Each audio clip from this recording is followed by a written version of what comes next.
재밌는 자연학교. 오늘은 북극곰을 만나고 온 남자 남종영 선생님과 함께합니다. 남종영 선생님과 본격적인 이야기 나누기에 앞서서 문제를 먼저 드릴게요. 오늘도 쌀 상품이 있는 퀴즈 들어갑니다. 잘 들어보세요. 오늘은 새 이름 맞히기 문제입니다. 이 새는 방향 감각과 귀소 본능이 뛰어나서 20세기의 대표적인 통신병으로 활발하게 활동했습니다. 평화의 상징이기도 해서 88 올림픽 때 이 새를 날렸었죠. 하지만 언제부터인가 유해동물 취급을 받고 있는데요. 이 새는 어떤 새일까요? 1번 까치, 2번 비둘기. 문제 다시 한번 드리겠습니다. 오늘은 전혀 힌트가 없습니다. 20세기 중반까지만 해도 통신수단으로 활발하게 활약했던 새입니다. 평화의 상징이기도 해서 88 올림픽 때 이 새를 날리기도 했었죠. 영화 나홀로 집에 시즌2를 보면 센트럴파크에서 이 새에게 먹이를 주는 아줌마와 맥컬리 컬킨이 우정을 나누는데요. 요즘은 이 새를 닭둘기라고도 하던데요. 뚱뚱하다고. 구구구 하고 우는 이 새는 어떤 새일까요? 1번 까치, 2번 비둘기. 정답 아시는 분들은요. 단문 50원, 장문 100원의 정보 이용료가 들어가는 샵 0999로 문자 주시면 맞히신 한 분께 연천군에서 남토북수 연천쌀 10kg 보내드립니다. 재방송 들으시는 분들은 문자 안 주셔도 되고요. 생방송 때만 보내주세요. 오늘 방송을 잘 들으시면 바로 정답을 맞히실 수 있습니다. 퀴즈 정답은 2부에서 발표할 예정이니까요. 방송 들으시면서 계속 정답 맞춰주세요. 자, 그럼 오늘의 초대 손님. 전 한겨레 신문 기자, 현재는 환경 농픽션 작가, 그리고 오늘의 기후에서는 북극곰 사나이, 북극곰을 만나고 온 남자로 통하는 남종영 선생님 모셨습니다. 안녕하세요. 네, 안녕하세요. 선생님 한번 다녀가시면은 네. 청취자 게시판에 복습 문자가 한참 옵니다. 저희가. 근데 그중에 한 가지 복습, 오늘 두 가지를 복습해보면 네. 하나는 북극곰을 직접 만나고 오셨는데 지난번에 말씀해 주실 때 미끄럼 방지 우리 양말이나 슬리퍼 네, 네. 밑에 붙이는 것처럼 북극곰 발바닥에 그게 태생적으로 있다. 네. 그래서 빙판에서 잘 안 미끄러진다 얘기를 하셨는데요. 혹시 오늘도 저희가 모르는 새로운 북극곰 정보가 하나 있을까요? 네, 제가 퀴즈를 하나 준비했습니다. 아, 선생님도 퀴즈. 네, 여러분 맞춰주세요. 다음 중 북극곰이 살지 않는 곳은 1번 그린란드, 2번 캐나다, 3번 알래스카, 4번 아이슬란드, 5번 동물원. 이거 굉장히 어렵네요. 1번이 뭐였죠? 그린란드. 1번? 그린란드하고 아이슬란드 둘 중에 하나일 것 같은데 북극곰이 없는 데가? 캐나다는 있다고 하셨고. 예, 캐나다 북극권에 있고요. 예. 알래스카도 있다고 하셨고. 그린란드도 있는데요. 아. 동물원은 물론 있고 네. 아이슬란드에는 없습니다. 아, 그래요? 아이슬란드 있을 것 같은데 네. 대륙이 떨어져서 없나요? 북극곰이 살려면은 바다가 얼어야 돼요. 아. 그러니까 그 육지 주변으로 바다가 얼어야 되는데 아이슬란드 주변은 난류가 통과하거든요. 아. 그래서 아이슬란드에 북극곰이 살지 않는데요. 재밌는 거는 아이슬란드에서 가끔씩 북극곰이 관찰될 때가 있어요. 왜 그러죠? 떠내려온 건가요? 그렇습니다. 아.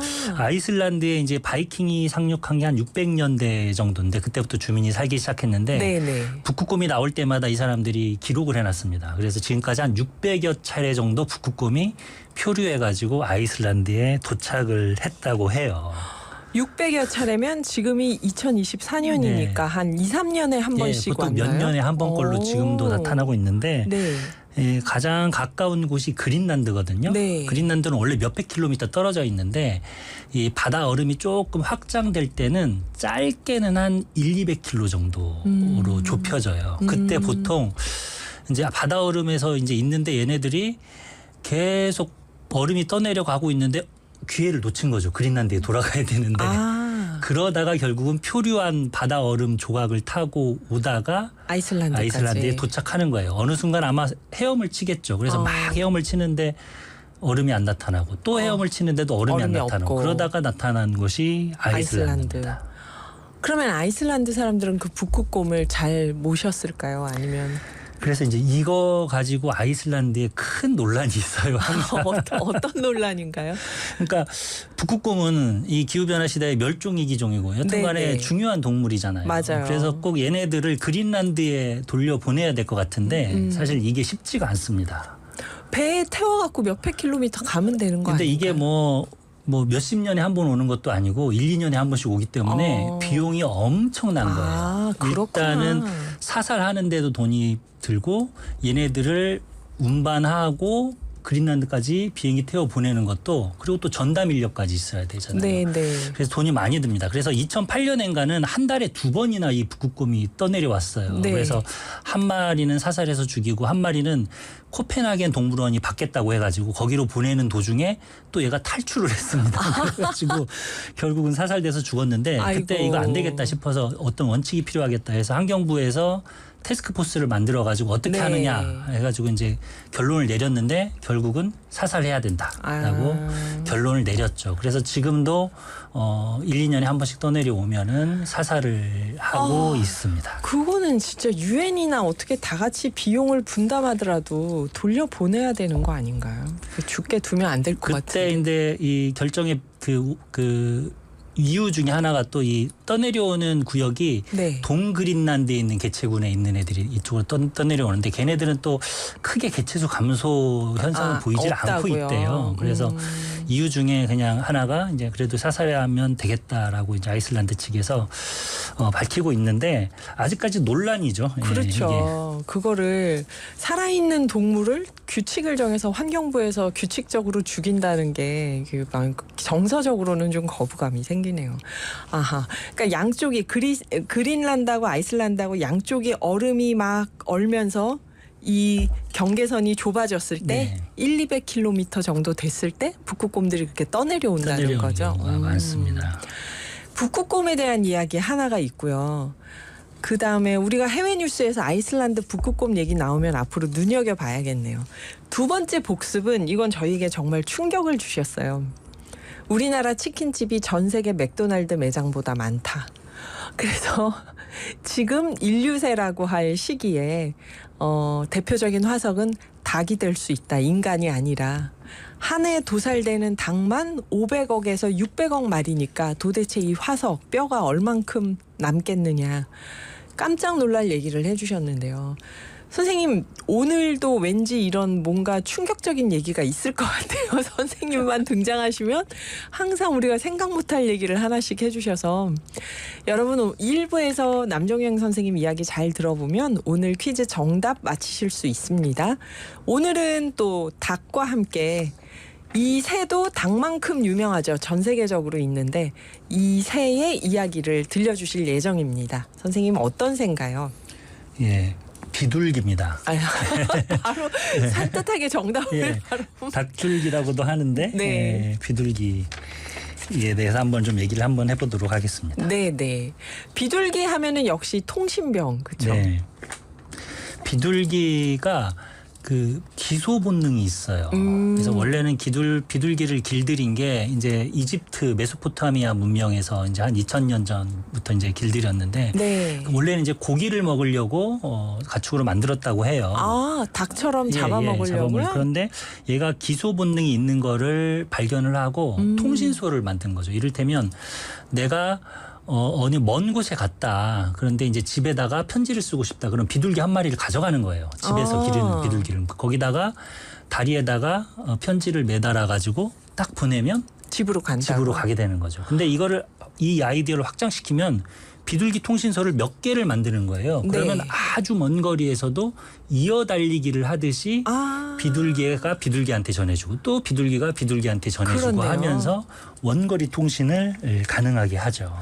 실제로 그렇게 했을까요, 고대에? 예, 실제로 그렇게 해서 이집트에서는 비둘기 통신소를 실제로 운영을 했고요. 유럽에서는 이거를 적용을 안 하다가 네. 이제 근대 들어서 우리 로이터 통신이라고 하잖아요. 네, 로이터 통신. 로이터라는 사람이 비둘기를 이용해서 주식 시세를 전달했어요. 아, 그래서 정말요? 최초의 뉴스가 사실은 비둘기를 통해서 전달이 됐습니다. 진짜요. 그렇구나. 저는 비둘기가 옛날에 뭐 발에 이렇게 그 쪽지나 뭐 이런 거를 매달아 가지고 날리면은 그 전해줬다 하는 게 그냥 가까운 거리고 그냥 재밌자고 하는 동화 속 얘기인 줄 알았어요. 실제로 이렇게 그럼 전쟁 때도 활약을 많이 했을 거 그렇죠. 아니에요. 그러니까 예전에는 비둘기가 아주 이제 중요한 우리한테 수단이었는데 네. 당연히 전쟁 때 이용이 됐는데 이를테면 우리가 전쟁을 하고 있는데 전투를 하고 있는데 그 소식을 이제 본부에다가 알려야 될 때. 그래서 지금은 통신병들이 뭐 전신이나 뭐 라디오나 이런 걸 가지고 다니는데 예전에는 비둘기를 들고 다녔어요. 아. 비둘기 배낭이라고 하죠. 그래서 네. 비둘기 몇 마리를 딱 들고 다니면서 무슨 일이 있을 때는 비둘기에다가 말하자면 편지를 써가지고 본부에 날려보내는 거죠. 그러니까 아주 유명한 그 비둘기 전사가 있었는데 이름이 쉘 암이라고 해요. 네. 미국에서 나중에 훈장까지 받았는데 1차 세계대전 때 프랑스에서 미 제77 보병사단하고 독일군이 참호전을 벌이고 있었어요. 네, 네. 근데 참호전이 뭐냐면 이렇게 이 땅에다가 이렇게 굴 같은 거를 참호를 파서. 참호를 파가지고 아주 지루하게 대치를 하는 거거든요. 그런 거는 막 서로 앞으로 나가질 않아요. 버티기 싸움하는 거죠. 버티기 싸움을 하는데 예. 이 77 보병사단이 이제 결심을 하고 앞으로 나간 거예요. 전진을 했는데 너무 앞으로 나간 거예요. 그래가지고 앞뒤로 그냥 포위가 돼버린 거죠. 어허. 그래서 이거를 빨리 본부 중대한테 연락을 해가지고 지원을 해달라라고 이제 비둘기에다가 이제 편지를 써서. 써가지고 날려 보냈죠. 그러면 당시에는 어떻게 됐냐? 적진에서 비둘기가 날아오르면 무조건 쏴요. 어허. 왜냐하면 저거는 분명히 중요한 메시지를 들고 있기 그러니까요. 때문에. 그래서 네. 첫 비둘기를 날려보냈는데도 쏴서 죽고 뭐 둘째 비둘기를 날려보냈는데도 쏴서 또 죽고. 죽고. 여러분 이 비둘기 얘기 어떻게 됐는지 2부에서 이어가 보겠습니다. 남정영 선생님과 자연학교 얘기하고 있습니다. 오늘의 기후 2부 시작합니다. 진행하는 저는 김희숙이고요. 오늘 한겨레신문 전 한겨레신문 기자, 현재는 환경 논픽션 작가인 북극곰을 만난 남자 남종영 선생님과 비둘기 이야기 1부에서 하고 있었는데요. 퀴즈 정답 발표하기 전에 이어서 마저 들어보죠. 그래서 2차 대전 때 미군하고 독일군이 참호전을 하면서 네. 서로 대치 상황 중인데 미군이 포위가 돼가지고 비둘기를 띄워 올렸어요. 네. 계속 저쪽에선 쏘죠. 쏘죠. 이제. 계속 죽었어요. 그래서 아하. 이제 딱 한 마리 남았는데 네. 걔 이름이 이제 쉐르 암이라는 쉐르 아미. 였는데 딱 날려 보냈어요. 그런데 땅 소리가 나가지고 눈에 맞은 거예요. 어머나. 그래가지고 딱 떨어졌어요. 그런데 다시 또 날았어요. 와. 이번에는 다리에 맞았어요. 그리고 또 날았어요. 이번에는 가슴에 맞았어요.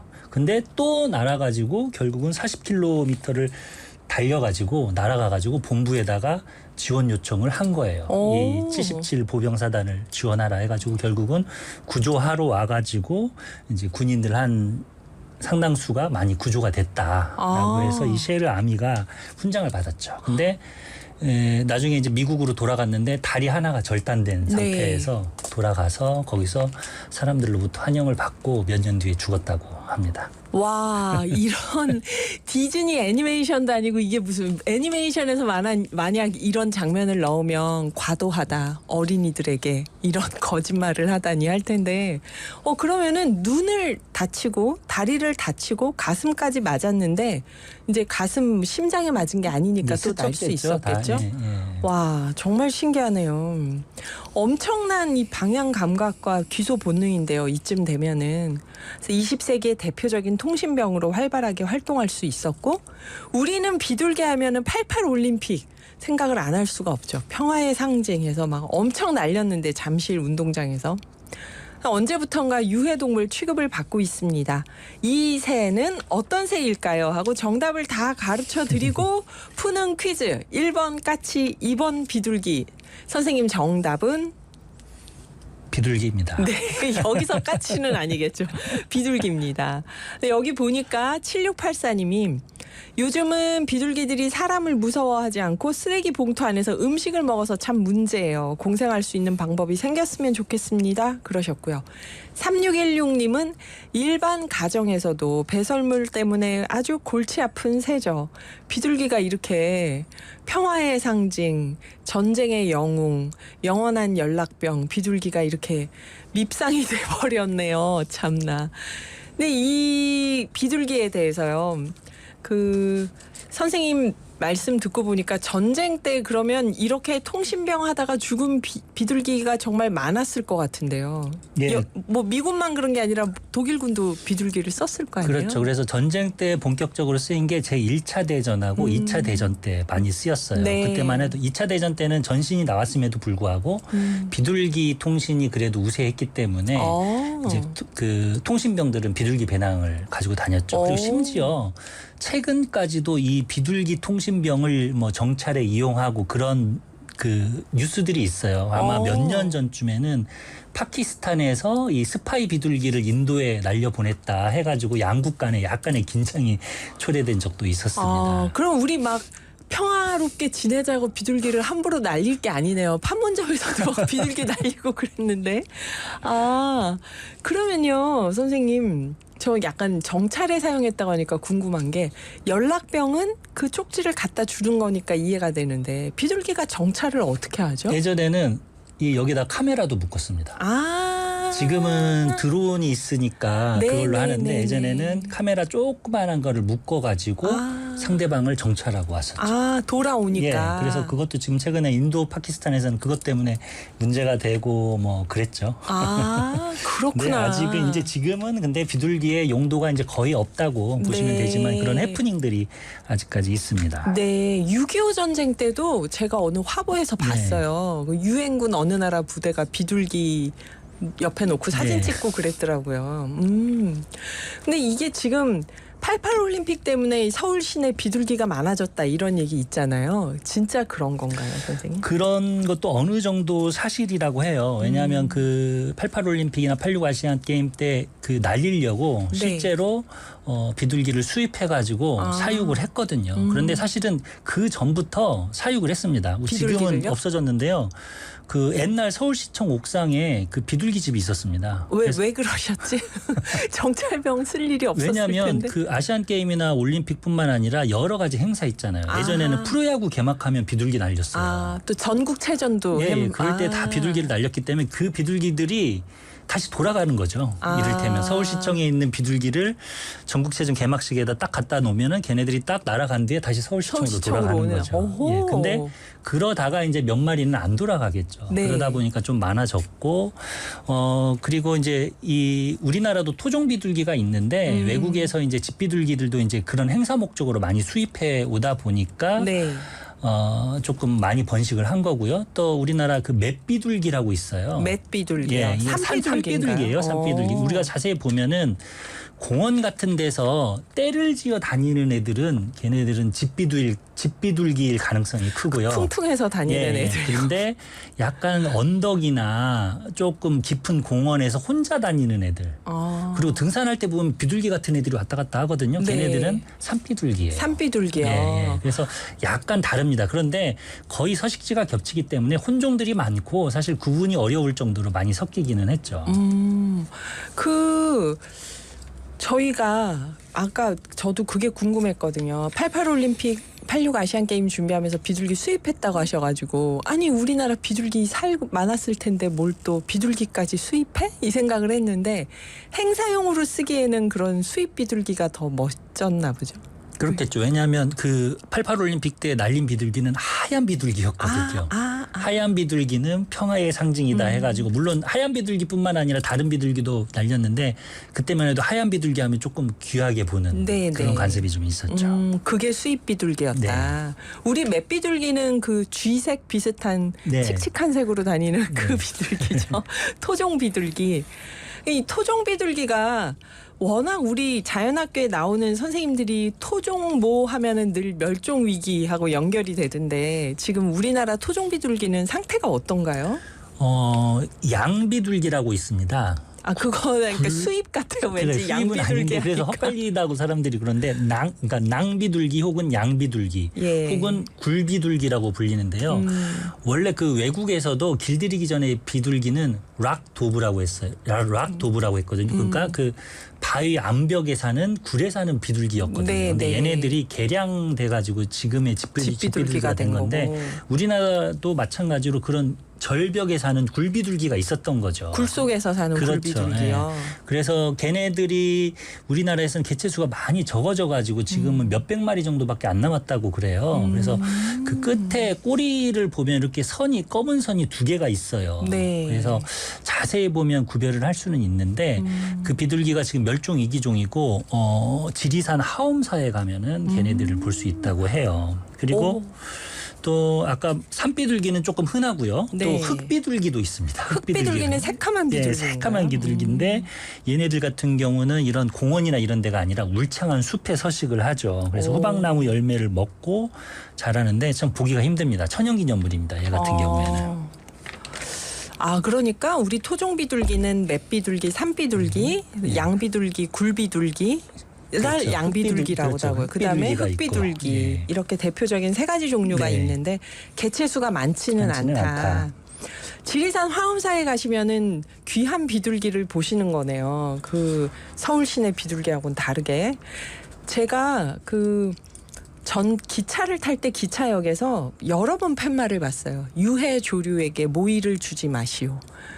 만지지 마시오. 유해 조류를 만지지 마시오. 이런 팻말들이 막 붙어 있어서 저는 유해 조류가 뭐야 했더니 그게 비둘기를 그렇게 얘기하더라고요. 여러분 저희 Maroon 5의 Memories 노래 한 곡 듣고 이 비둘기 이야기 또 마저 들어보겠습니다. 네, 남종영 선생님과 비둘기 이야기 하고 있는데요. 제가 그 노래 나오기 전에 그 얘기를 여쭤봤죠.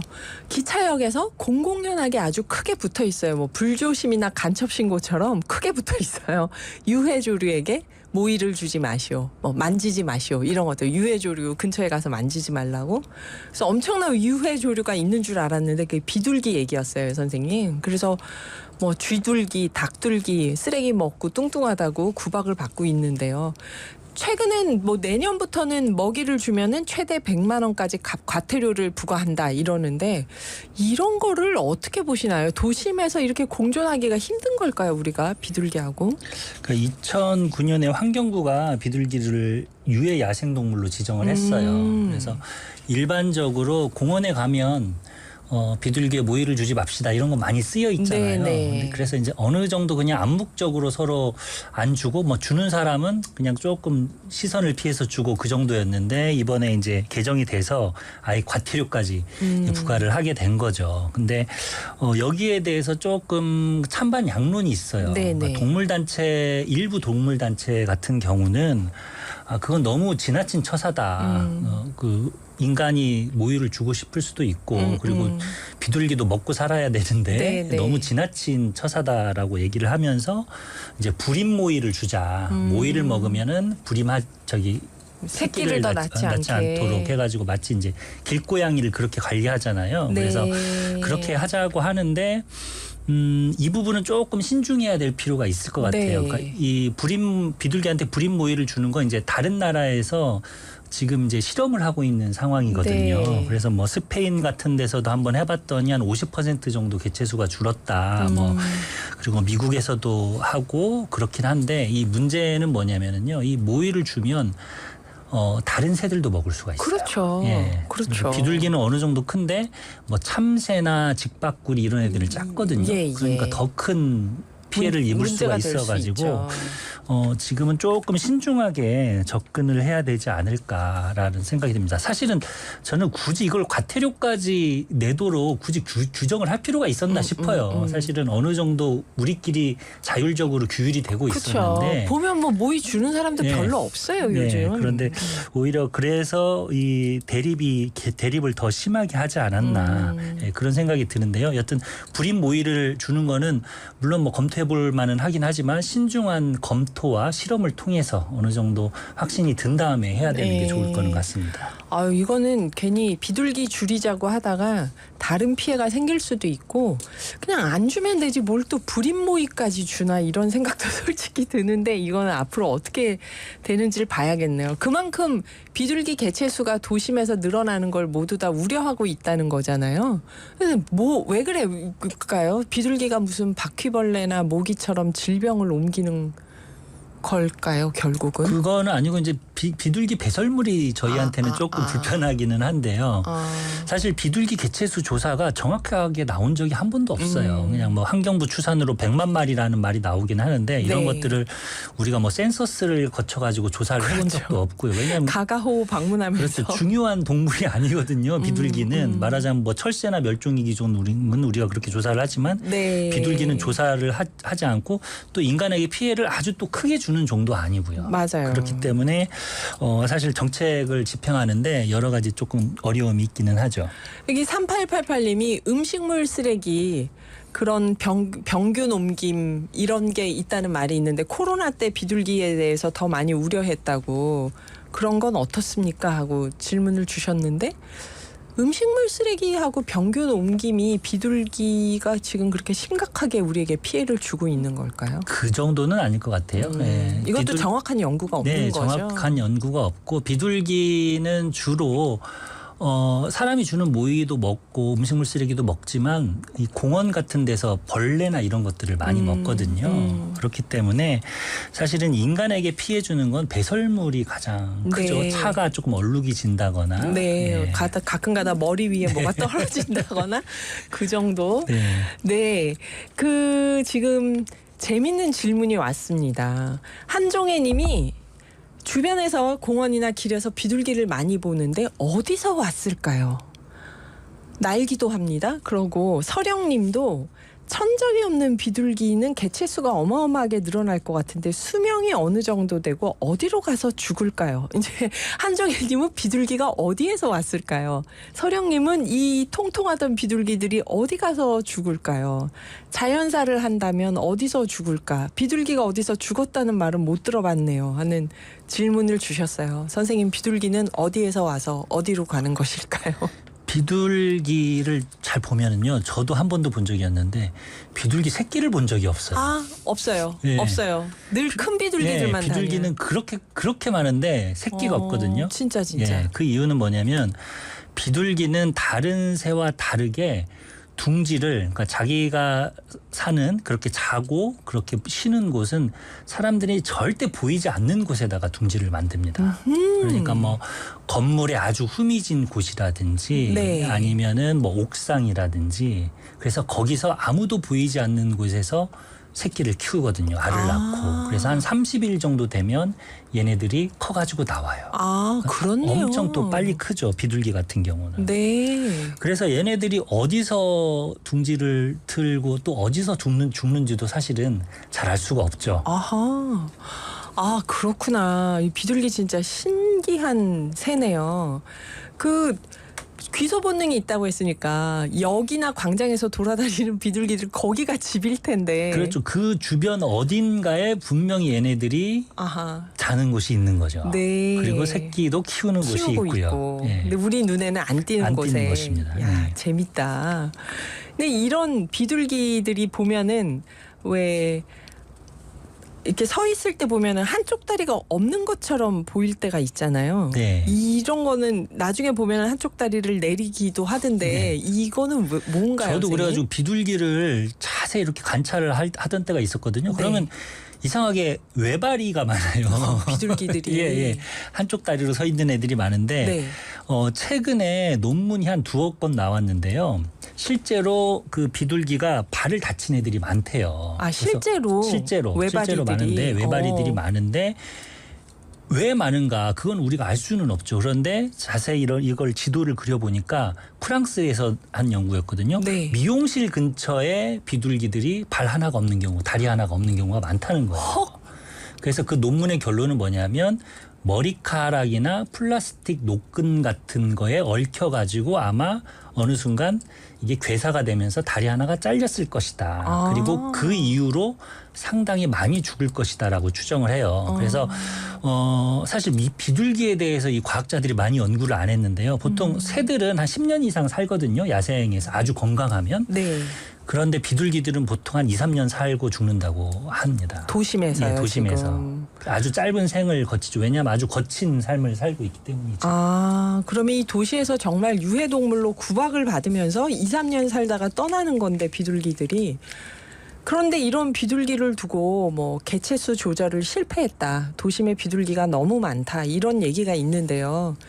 이거는 동물권 입장에서 선생님 동물 권력을 쓰신 저자의 입장에서 개체수 조절 실패라는 걸 어떻게 받아들여야 되는지 실제로 그런 건지 이게 좀.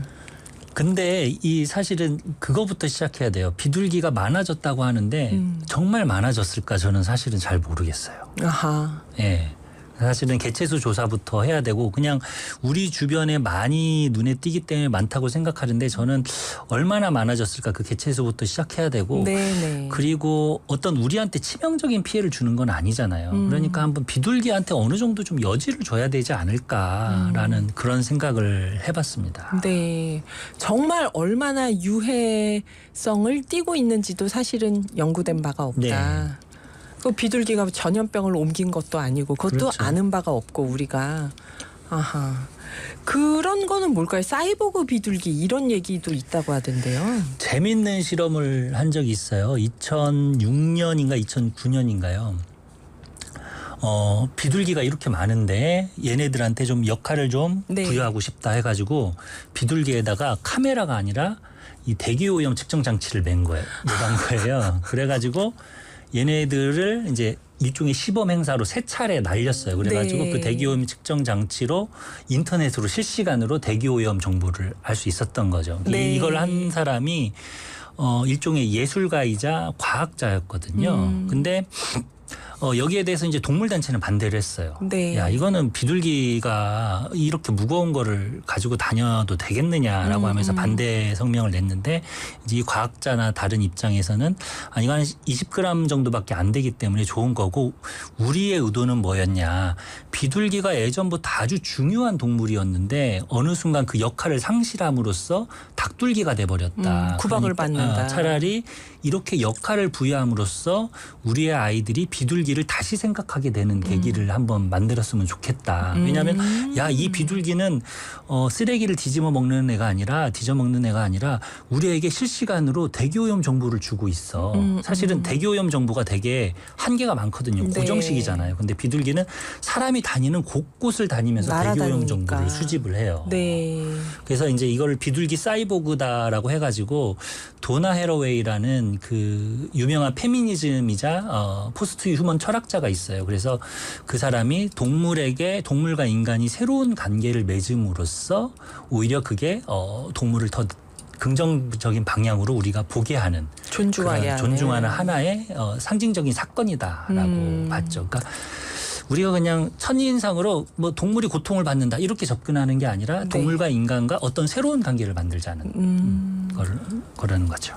그렇죠. 그 전장에서 사람을 살렸던 비둘기인데 오늘 북극곰을 만난 남자 남종영 선생님과 비둘기에 대한 이야기를 해봤습니다. 다음엔 또 어떤 얘기가 있을지 기대가 되네요. 선생님 오늘 좋은 이야기 감사합니다. 네, 감사합니다. 음악 3부에서 뵙겠습니다.